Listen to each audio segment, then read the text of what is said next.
They wrote his name on a memorial wall before his body was cold. Command marked him KIA, enemies claimed the kill. Even his family was told to grieve. But somewhere beyond the wire, a bleeding, alone, and hunted a sniper whispered into the dark. "I'll make them pay for this." What no one knew was this. The man they buried was already walking home. The shot came from nowhere. 1 second, Staff Sergeant Ethan Cole was calm, breathing slow, scope steady.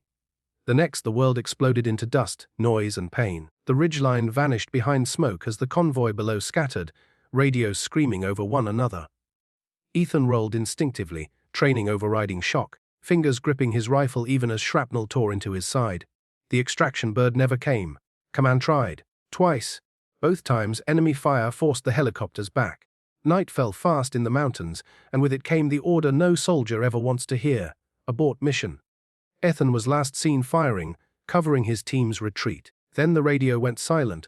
By dawn, enemy patrols swept the ridge. Blood trails told a simple story: a broken rifle, no body, no signal. The report was filed anyway: killed in action. Back home, a folded flag was pressed into trembling hands.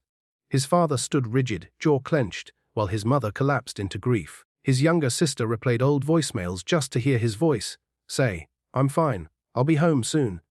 But Ethan was not dead. He woke beneath a fallen tree, rain washing blood from his uniform. His leg was shattered, his radio crushed, his map soaked and useless. Each breath felt like glass in his lungs. He knew the rules alone. Injured, deep behind enemy lines. Survival was now the mission. Days blurred into nights as he crawled, dragged, and limped through terrain that wanted him dead. Hunger gnawed. Pain screamed. Enemy patrols passed within meters of his hiding spots. He learned to slow his breathing until even fear held its breath with him. Once, he saw villagers from a distance. Civilians trapped between forces they didn't choose. A child pointed at the mountains. Ethan turned away. He would not bring war to them. He became invisible, a ghost. But ghosts remember. Each mile, each step, each drop of blood carved one thought deeper into his mind. Not revenge, but responsibility. The mission wasn't over. Intel he carried could prevent an attack already in motion.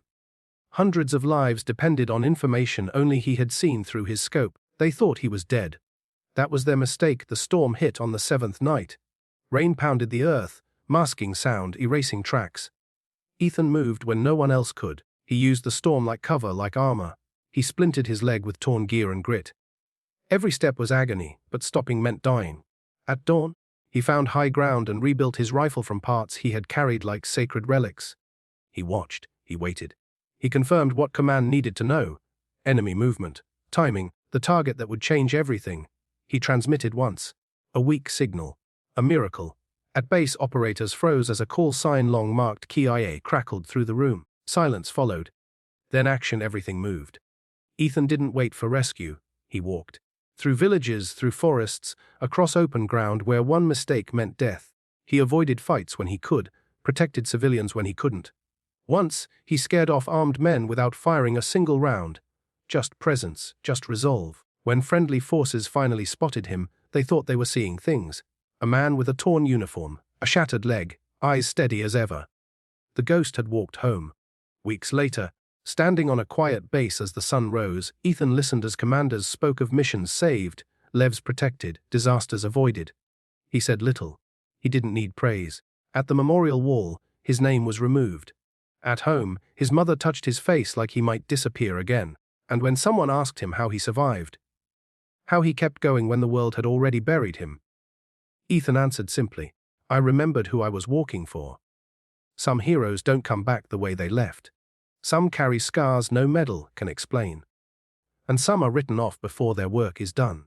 But as long as one step remains, as long as duty still matters, no ghost is ever truly gone.